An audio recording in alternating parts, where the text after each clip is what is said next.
ये है दिल्ली दर्पण। नमस्कार साथियों, जब मोदी सरकार अग्निपथ योजना लाई तो युवाओं में बड़ा उत्साह था, लेकिन जब उन्हें जानकारी मिली मात्र 4 साल की नौकरी है, इसमें भर्ती होने वाले जो युवा रहेंगे वो उनमें से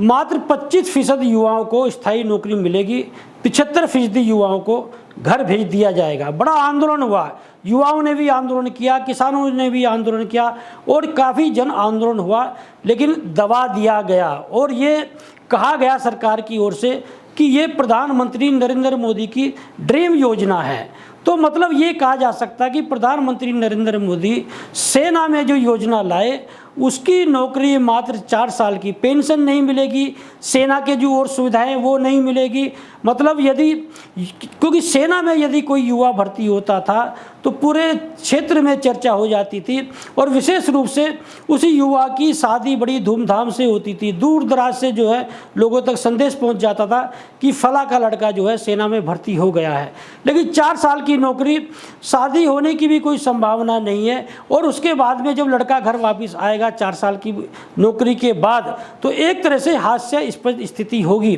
तो ये जो विरोध हुआ, ये जो आंदोलन हुए, उसकी बड़ी वजह ये रही कि सेना में सुविधाएं के नाम पर तो कुछ मिलना ही नहीं था। लेकिन एक जो मामला सामने आया है, जम्मू कश्मीर के लाइन ऑफ कंट्रोल पर एक युवा अग्निवीर जो है वो अग्निपथ योजना के तहत सेना में भर्ती होता है। 19 साल का युवा है अमृतपाल सिंह और गत जो है बुधवार को वो शहीद हो जाता है और कल जब उसका शव उसके गांव में आता है तो जानकर आश्चर्य होगा, कोई सेना का जवान उसके साथ में नहीं होता है। और जो हमारे देश की परंपरा है कि सेना के जवान को जो शहादत दी जाती है उसका जो अंतिम संस्कार होता है वो सलामी होती है, सेना के जवान उसने सलामी देते हैं। लेकिन कोई सेना का जवान गांव में मौजूद नहीं था। गांव वालों ने मिलकर वो पास के थाने में जाते हैं, संबंधित थाने में, और वहाँ की पुलिस से गुहार करते हैं कि अग्निपथ योजना के तहत ये जवान जो है सेना में भर्ती हुआ, अग्निवीर है, इसकी जो शहादत है, अंतिम संस्कार जो है वो कहीं ना कहीं जो है थोड़ा सम्मान मिलना चाहिए। तब पुलिस की मौजूदगी में उस सेना के जवान का अंतिम संस्कार होता है। मतलब अग्निपथ योजना के तहत जो जवान, जो युवा सेना में भर्ती होगा, मतलब अग्निवीर जो नाम दिया है मोदी सरकार ने, उसे सैनिक मानती ही नहीं है मोदी सरकार। इस मामले से यह पूरी तरह स्पष्ट हो चुका है। यदि सैनिक मानती तो इस अमृतपाल सिंह का जो अंतिम संस्कार है वो एक सैनिक के तहत, जैसे सैनिक का अंतिम संस्कार होता है, जिस तरह से सलामी दी जाती है, और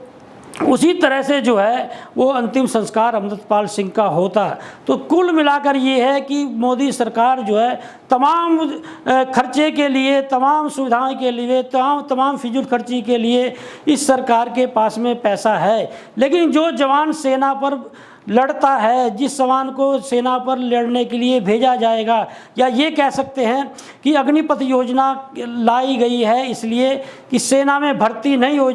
की जा रही है। मतलब 4 साल के लिए आप युवा को सेना में भर्ती करेंगे और ये माना जाता है जो सेना में स्थायी लोग होते हैं, जो अधिकारी होते हैं, यदि 4 साल की नौकरी के लिए कोई युवा जाएगा तो निश्चित रूप से बॉर्डर पर उसे ही लड़ने के लिए भेजा जाएगा। और यही हुआ, 4 साल कि ये जो नौकरी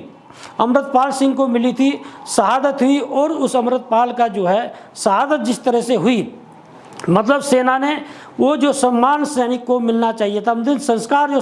जिस तरह से सलामी देती है, सैनिक जो सलामी देते हैं, उस तरह का अंतिम संस्कार भी नहीं हुआ। तो ये इस समय जो ये देखा जा रहा है कि ये जो सरकार है, जहाँ पर खर्च करना चाहिए, जहाँ पर संसाधन जुटाने चाहिए, राष्ट्रवाद का नारा देगी, राष्ट्रवाद का राग अलापेगी, लेकिन जो सैनिक सेना में भर्ती होकर देश की सेवा के लिए, लड़ने के लिए जाता है, उस सैनिक के लिए पैसा देने के लिए नहीं है। जो सांसद है, जो विधायक है, एक दिन के लिए यदि सांसद रह लेता है, एक दिन के लिए यदि विधायक रह लेता है, एक दिन के लिए यदि पार्षद रह लेता है, तो उसे जिंदगी भर पेंशन देने के लिए इस सरकार के लिए पैसा है। लेकिन जो सैनिक देश के लिए बॉर्डर पर लड़ने के लिए जाता है, जो सैनिक जो है अपनी जान हथेली पर लड़कर सेना में भर्ती होता है, उसके लिए ना पेंशन के लिए इसके सरकार के पैसा है, ना स्थायी नौकरी देने के लिए पैसा है। तो कुल मिलाकर ये कहा जा सकता है कि अग्निपथ योजना के तहत जो हमारे जवान सेना में भर्ती होंगे, जो युवा जो सेना में भर्ती होंगे, उन्हें सैनिक का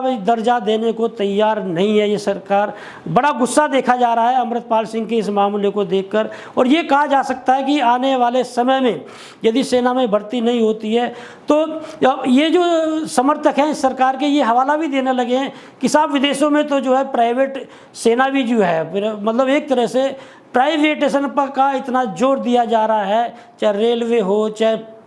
दूसरे विभाग हो, चाहे बिजली विभाग हो, आपने देखा होगा कि अधिकतर जो है ठेके पर दे दिए गए हैं। तो कुल मिलाकर ये है कि सेना में जो अग्निपथ योजना का जिस तरह से विरोध कर रहे थे युवा, किसान और दूसरे संगठन, उनकी बातें कहीं ना कहीं सही साबित हो रही है। अब देखना ये होगा कि इस प्रकरण के बाद, देखिए मीडिया भी देखिए आप, सोशल मीडिया की बात मैं नहीं करूँगा, जो इस समय मुख्य धारा का मीडिया है, जो नेशनल मीडिया है, वो इजराइल हमास के युद्ध के अलावा और कोई मुद्दा ही नहीं है इस समय जो है उसके पास में। और ये कहा जा सकता है कि इजराइल हमास के युद्ध के नाम पर देश में भी माहौल बिगाड़ा जा रहा है। और लेकिन ये जो इतना बड़ा मुद्दा राष्ट्रवाद का आलाप करने वाली सरकार में, जब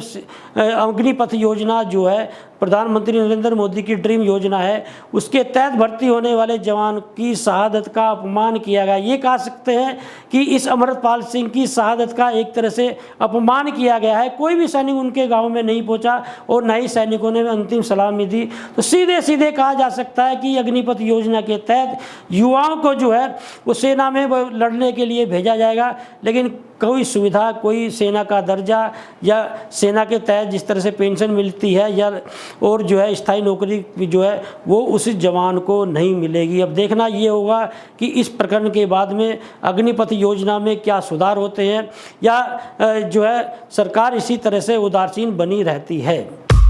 लेटेस्ट खबरों के लिए सब्सक्राइब करें हमारा YouTube चैनल या फिर लॉग ऑन करें www.delhidarpantv.com। खबरों की कवरेज और विज्ञापनों के लिए संपर्क करें इस नंबर पर।